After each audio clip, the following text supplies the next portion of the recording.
Hello guys, welcome to Mahi Lohendra channel. ఈరోజు ఈ వీడియోలో సౌత్ ఆఫ్రికా లీగ్లో నెక్స్ట్ మ్యాచ్ అయిన Sunrisers Eastern Cape versus MI Cape Town match analysis and prediction చూద్దారు. So ఇక ఫస్ట్గా చూసుకుంటే Sunrisers Eastern Cape Town probable 11 చూసుకుంటే ఇక్కడ బేసిక్గా మనందరికీ తెలుసు. So captain Markram and Tristan Stubbs and Abell and Hermann. So ఈ బ్యాట్స్మెన్ చాలా ఇంపార్టెంట్ టీంకి. సో మార్క్రమ్ గురించి మనందరికీ తెలుసు. సో అటు ఐపీఎల్లో కానీ సౌత్ ఆఫ్రికా తరఫున కానీ చాలా మ్, బాగా అయితే పర్ఫార్మెన్స్ చేశాడు. సో వంటి చేత్తో మ్యాచ్ నెగ్గించే సత్తా అయితే మార్క్రమ్కి ఉంది. సో అటు బౌలింగ్, ఇటు పేస్ బౌలర్స్ని, అటు స్పిన్ బౌలర్స్ని అంచనా వేసి బ్యాటింగ్ చేసే ఎక్స్పర్ట్ అయితే మార్క్రమ్ బ్యాటింగ్ లో అయితే ఉంది. సో ఓవరాల్ గా చూసుకుంటే Markram is the key player and Stubbs కూడా చాలా ఇంపార్టెంట్ ప్లేయర్ ఈ టీమ్ కి. సో స్టబ్స్ కూడా మనందరికీ తెలుసు, అలా ఒక స్ట్రైక్ రేట్ మెయింటైన్ చేస్తాడు. సో అలాగే సిక్సెస్ ఫోర్స్ కూడా ఈజీగా కొట్టే సత్తా అయితే ఉంది. బౌలింగ్ విషయానికి వస్తే డాసన్, జాన్సన్, సో మంచి బౌలర్స్ అయితే ఉన్నారు. సో ఓవరాల్ గా చూసుకుంటే ఈ టీం అటు బ్యాటింగ్, ఇటు బౌలింగ్ అండ్ ఆల్రౌండర్స్ తో చాలా స్ట్రాంగ్ గా ఉందని చెప్పొచ్చు. ఇక ఎంఐ కెప్టెన్ చూసుకుంటే మనందరికీ తెలుసు. సో ఈ కెప్టెన్ రషీద్ ఖాన్. సో రషీద్ ఖాన్ గురించి అందరికీ తెలుసు, ఈజ్ ద మంచి బ్యాట్స్మెన్, అలాగే మంచి బౌలర్ కూడా. సో స్టార్టింగ్ బౌలింగ్ బౌలర్ కింద వచ్చాడు. సో అలాగే ఇప్పుడు మంచి నెంబర్ 1 ఆల్రౌండర్ కింద అయితే ఎదగడం జరిగింది. సో సో బౌలింగ్ అయితే చాలా కీలకం. సో చాలా స్ట్రాంగ్ గా అయితే బౌలింగ్ వేస్తాడు. సో అవతల బ్యాట్స్మెన్ ఈ ఓవర్ వదిలేసి నెక్స్ట్ ఓవర్ చూసుకోవచ్చులే అన్న మైండ్ సెట్ అయితే బ్యాట్స్మెన్ మైండ్ లో కలిగించే సత్తా అయితే ఆ రషీద్ ఖాన్ ఉంది. బ్యాటింగ్ లో కూడా లోయర్ ఆర్డర్ లో చాలా లాస్ట్ లో రన్స్ చేసే అవకాశం అయితే ఈయన ద్వారా చాలా ఎక్కువ ఉంది. ఇక బ్యాటింగ్ చూసుకుంటే వాండర్సన్ కానీ, బ్రేవిస్ కానీ, ఇంగ్రామ్ కానీ మంచి బ్యాట్స్మెన్స్.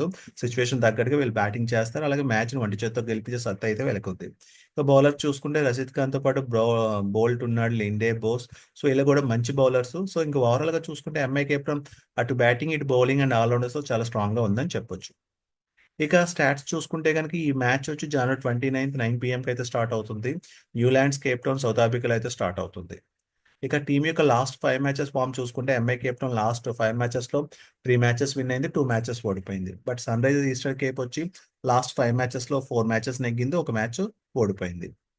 ఇక లాస్ట్ హెడ్ టు హెడ్ చూసుకుంటే లాస్ట్ 10 మ్యాచెస్ లో 5 మ్యాచెస్ అయితే ఈ రెండు తలపడ్డాయి. సో అందులో ఎంఐ కెప్టెన్ ఒక మ్యాచ్ నెగ్గింది, సన్ రైజర్స్ ఈస్టర్న్ కేప్ వచ్చి 4 మ్యాచెస్ అయితే నెగ్గింది.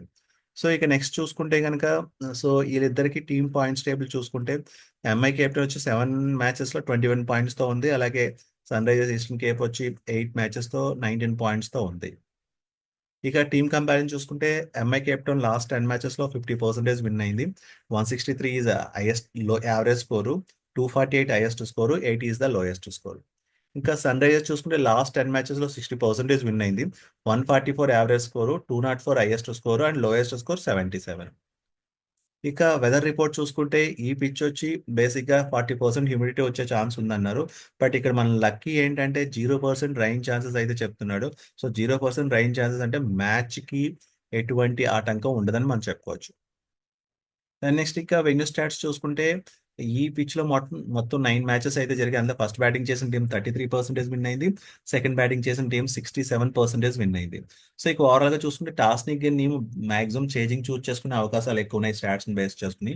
యావరేజ్ ఫస్ట్ ఇన్నింగ్స్ స్కోర్ చూసుకుంటే 171 and average second innings score చూసుకుంటే 149.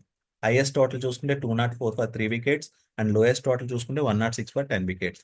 దెన్ హైయెస్ట్ చేజ్ చూసుకుంటే 175 for 2 wickets and lowest defend చూసుకుంటే 202 ఫర్ 2 వికెట్స్. ఇక ఈ పిచ్ లో పేస్ వర్సెస్ స్పిన్ చూసుకుంటే కనుక, so face bowlers total overall గా 65% అయితే వికెట్స్ తీశారు. అలాగే స్పిన్ బౌలర్స్ 35% అయితే వికెట్స్ తీశారు. ఇంకా ఓవరాల్ గా చూసుకుంటే ఈ పిచ్ సో అటు ఫేస్ బౌలర్ కొంచెం అనుకూలించే విధంగా ఉంది. సో టీమ్ కాంబినేషన్ కూడా ఎక్కువ ఫేస్ బౌలర్స్ కి ఇంపార్టెన్స్ ఇచ్చే అవకాశాలు ఎక్కువ ఉన్నాయి. సో ఈ match analysis and prediction base చేసుకుని ఎంఐ కెప్టెన్ నెగ్గే ఛాన్సెస్ ఎక్కువ ఉన్నాయి. కానీ టాస్ వేసిన తర్వాత యాక్చువల్ రిజల్ట్ మా ఛానల్ అయితే పోస్ట్ చేయడం జరుగుతుంది. సో అలాగే మా ఛానల్ లింక్ ని డిస్క్రిప్షన్ లో అయితే ఇవ్వడం జరిగింది. ఒకసారి ఆ లింక్ ఓపెన్ చేసి ఛానల్లో జాయిన్ అవ్వండి. అలాగే ఓన్లీ బిగ్ బ్యాష్ లీగే కాకుండా BPL, so south Africa league 20 running matches, అలాగే ఫుట్బాల్ మ్యాచెస్ ఇక ప్రొడక్షన్ అయితే మా ఛానల్లో జరుగుతుంది. సో మా ఛానల్ అయితే ఫాలో అవ్వండి.